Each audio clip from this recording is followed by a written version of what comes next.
Ini bila kita menyentuh mengenai Kuala Lumpur ini, ada satu sidang yang bakal berlangsung tidak lama lagi. Ini sidang kedua untuk tahun 2024. Sidang Belia Wilayah Persekutuan yang bakal berlangsung pada 8 hingga 11 November. Ini merupakan persidangan kedua bagi tahun 2024 yang menyaksikan persidangan di mana semua ahli Belia Wilayah Persekutuan mewakili suara belia. Jadi kita nak mengetahui dengan lebih lanjut, terlebih dahulu kita perkenalkan tetamu di studio pada hari ini iaitu Encik Khairul Muzammil Ishak yang merupakan Presiden Idealis Kebangsaan, dan juga turut bersama kita adalah Wan Khairun Sofia, ahli sidang Belia Wilayah Persekutuan. Assalamualaikum, selamat pagi. Waalaikumsalam warahmatullahi wabarakatuh. Ya, sebelum kita perincikan mengenai sidang untuk kali kedua ini, boleh perincikan apa sebenarnya matlamat sidang Belia Wilayah Persekutuan ini? Assalamualaikum warahmatullahi wabarakatuh. Saya ucapkan terima kasih bagi pihak Jabatan Wilayah Persekutuan kerana menjemput kami dalam Samak Pagi Malaysia untuk sidang Belia Wilayah Persekutuan. Sidang Belia Persekutuan ni dia sama seperti sidang Parlimen Belia ataupun sidang-sidang daripada negeri lain. Contohnya sidang Belia Perak dan juga Pahang, Terengganu dan sebagainya. Dan inisiatif ni Pertubuhan Idealis Kebangsaan mencetuskan idea ini di peringkat wilayah persekutuan. Sebenarnya idea ini dah lama. Tapi oleh kerana tak disambut oleh kepimpinan sebelum ini, yang mana kita nak mendengar suara anak muda bandar ini. Sebenarnya banyak isu ataupun banyak perkara-perkara yang mereka nak sampaikan pada kita. Kadang-kadang mereka pun tak dapat saluran yang mana yang betul. Jadi pada kali ini, pada tahun ini, alhamdulillah Menteri Wilayah Persekutuan YB Zaliha menyambut orang kata paperwork kita lah. Paperwork NGO Pertubuhan Idealis untuk kita membuat satu sidang. Kalau tempat lain dipanggil sidang Dun Belia. Kita tidak. Kita dipanggil sidang Belia Wilayah Persekutuan. Sebab kita tak ada Dun. Kita just ada parlimen. Jadi tercetusnya idea itu, maka kita mulakan dengan peluncuran pada bulan Julai tahun ini. Dan seterusnya persidangan itu berlangsung pada bulan, saya rasa lupa saya bulan apa itu lagi. Dan ini adalah merupakan persidangan kedua. Dan usul-usul telah dibangkitkan. Rupa-rupanya terkejut juga. Rupanya anak muda kita ni tak macam zaman saya dululah. Jadi kali ini mereka mengemukakan usul-usul yang mungkin kita pun tak terfikir sebelum ni. Tapi alhamdulillah usul yang pertama telah pun diangkat oleh Yang Wabi Menteri ke Kabinet. Dan yang amat berhormat Datuk Seri Anwar Ibrahim sangat ambil berat tentang usul-usul dan cadangan suara yang dibawa oleh ahli Dewan Sidang Wilayah Persekutuan. Okey, bila bercakap berkenaan usul yang dibawa golongan belia tadi, anak belia kita di sebelah sana tersenyum saja. Seolah-olah ada sesuatu yang ingin disuarakan. Jadi mungkin boleh cerita sikit keterlibatan dalam sidang Belia Wilayah Persekutuan ini. Apa dampaknya sendiri kepada golongan belia secara peribadi? Secara peribadinya, bagi saya sebagai seorang belia, saya rasa pihak belia kami mempunyai banyak idea-idea yang ingin dilontarkan. Namun kami tidak mempunyai platform yang sebenar-benarnya untuk menyuarakan pendapat tersebut.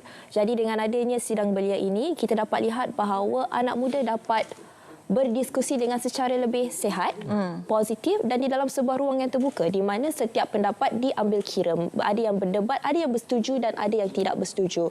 Dan saya rasa impaknya juga pada diri saya sendiri seorang belia adalah saya rasa lebih yakin dan juga saya rasa lebih berani untuk menyuarakan pendapat saya kerana saya tahu bahawa di luar sana juga terdapat ramai belia yang mempunyai hasrat, mempunyai impian dan juga mempunyai visi yang sama untuk saya, seperti saya. Boleh kongsikan pada sidang yang pertama itu, apa di antara usul ataupun isu yang berbangkit ketika itu dibincangkan? Pada sidang pertama, kami membincangkan tentang usul yang menyentuh beberapa kluster. Antara kluster tersebut adalah ekonomi, sosial, alam sekitar dan juga teknologi.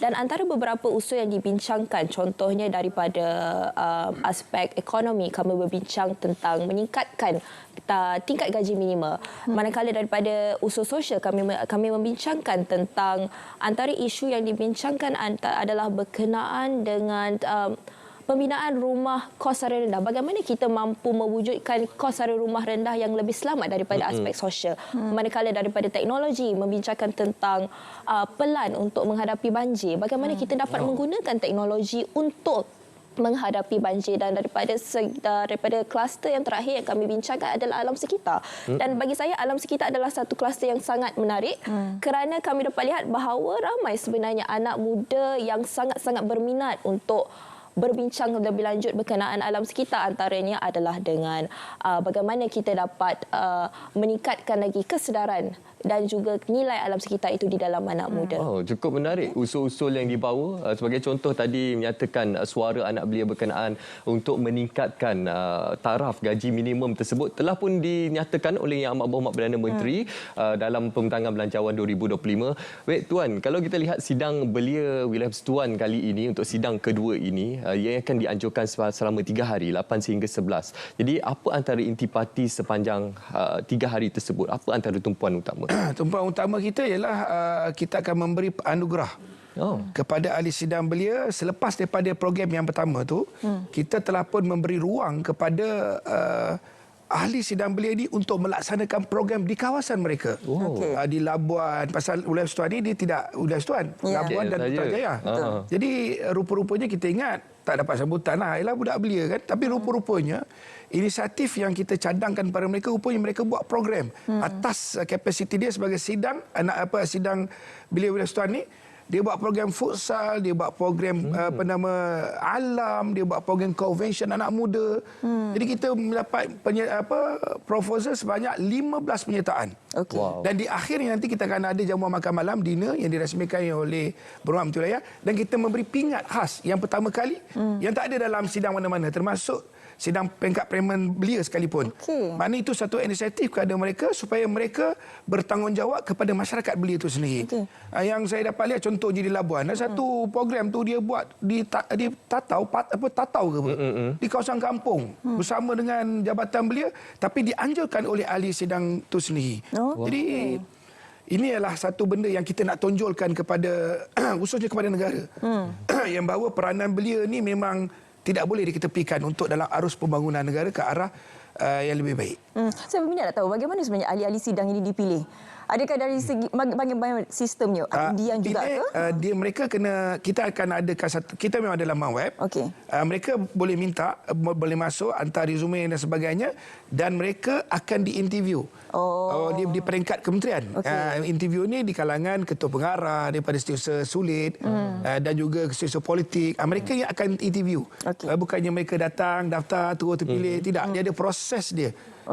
Jadi yang menariknya lagi dalam dewan ni ada juga kadang-kadang bergaduh. Yang berhormat dan masing-masing. Kita beri peluang pada anak muda. Ini anak muda. Bersuara. Ada tempat sidang lain, mereka hanya baca usul, habis. Ini tidak, kita bagi. Ada yang tak setuju dengan usul ni, ataupun ada yang IU usul, boleh bercakap. Cuma setakat ini belum ada yang kena halau dewan lah. Tapi itulah Sofia, bila kata bersidang itu, kita boleh mengutarakan pandangan pendapat. Boleh juga bergaduh. Bukan bergaduh, kita berbincang. Agree to disagree lah. Agree to disagree. Jadi melihat kepada pasca belanjawan 2025, antara inisiatif dan juga peruntukan berkaitan dengan belia, yang mana satu menarik perhatian Sofia sendiri? Antara inisiatif dan peruntukan untuk belia yang menarik perhatian saya adalah terutamanya sekali adalah peningkatan gaji minimum, sebab saya rasa sebagai seorang belia, terutama bagi belia yang bekerja di luar sana, lagi-lagi belia di wilayah persekutuan ya, kita dapat tahu secara realistiknya hidup di ibu kota ini boleh dikatakan agak mencabar dengan kos-kos sara hidup yang amat tinggi, beli barangan mentah di luar sana pun amat tinggi, nak bayar sewa rumah pun tinggi. Jadi antara inisiatif yang untuk menolong para belia dengan dapat membantu mereka dengan meningkatkan gaji minimum, saya rasa sedikit sebanyak dia dapat membantu anak-anak belia untuk memulakan hidup, untuk menyara hidup mereka di ibu kota. Dan itu saya rasa juga plan itu juga mungkin saya yakin akan didebatkan secara dengan lebih mendalam dan juga dengan lebih menarik di sidang belia nanti. Okey, saya tertarik sebenarnya dengan keyakinan daripada ahli sidang belia kita ni. Sangat yakin menyuarakan pandangan dan menjawab persoalan daripada kita ni. Boleh saya tahu latar belakang Khairul Sofia sendiri? Latar belakang. Saya membesar di Tampin Negeri Sembilan. Jadi sekolah rendah saya membesar di Tampin Negeri Sembilan, dan juga saya bermula dalam bidang pidato, bidang debat ini semenjak daripada sekolah menengah. Saya pergi ke Kolej Yayasan Saat Melaka, jadi di situ mereka menggilap saya lah. Dan saya juga sebenarnya bermula dengan program-program seperti parlimen ini pada usia 16 tahun. Wow. Okey. Program Patutlah. pertama saya adalah parlimen digital. Jadi dari situ bermulanya minat saya dan akhirnya pada masa sekarang saya seorang pelajar jurusan undang-undang dan berada dalam sidang belia. Ya. Wow. Macam tuan sendiri bagaimana melihat sidang belia wilayah persekutuan ini merupakan satu platform yang terbaik untuk belia menyuarakan pandangan dan juga pendapat mereka. Sebenarnya sudah tiba masanya belia, kita kena beri ruang seluas-luasnya kepada belia. Kalau dulu masa zaman saya kita pun dah berumur dah. Jadi zaman kita ni kita tak boleh nak bercakap. Okey. Kita hanya bercakap dari segi tulisan, dalam bentuk laporan akhbar. Okey. Tapi kini belia dah boleh menyampaikan maklumat-maklumat mereka dan kita nak elakkan pada mereka menyatakan ketidakkepuasaan mereka dalam media sosial. Ini yang kita bimbang. Sebab itu kita wujudkan sidang wilayah persekutuan ini untuk mereka membawa usul-usul yang mereka rasa perlu untuk mereka bercakap dan luahkan dan idea-idea. Dan hari ini kumpulan belia, idea mereka kadang-kadang luar daripada pemikiran kita. Jadi itulah yang saya harap pada tahun depan Jabatan Wilayah Persekutuan akan meneruskan program ini dan kita akan pilih golongan belia yang baru pula menjadi ahli sidang. Sebab ahli sidang yang hari ini kita kira pencen je lah. Jadi di luar sana kalau ada ahli anak-anak muda wilayah persekutuan yang lahir di wilayah ataupun bermaustatin di wilayah, bolehlah datang untuk pada berapa bulan? Pada 8 hari bulan di di Vivatel boleh datang ke sana. Okey, jadi itulah sering kali kita dengarkan. Jika kita nak lihat masa depan negara kita, kita perlu lihat pemuda-pemudi pada hari ini. Inilah salah satu contohnya yang sangat membanggakan untuk kita lah, penuh dengan keyakinan untuk menyuarakan pandangan, mewakili golongan belia di Malaysia. Kita hanya menyediakan platform untuk mereka.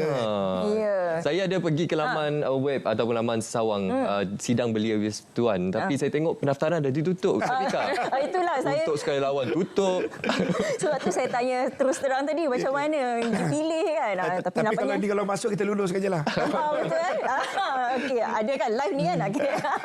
Okey, terima kasih kita ucapkan kepada kedua-duanya, Tuan Khairul Muzamil Ishak, Presiden Idealis Kebangsaan dan juga Wan Khairun Sofia, Ahli Sidang Belia Wilayah Persekutuan. Jadi kita sama-sama nantikan 8 hingga 11 November ini sidang belia wilayah persekutuan yang merupakan persidangan kali kedua. Apa di antara usul-usul yang bakal didebatkan nanti, sama-sama kita tahu nantilah. Mungkin akan datang lagi ke Selamat Pagi Malaysia. InsyaAllah. Okey.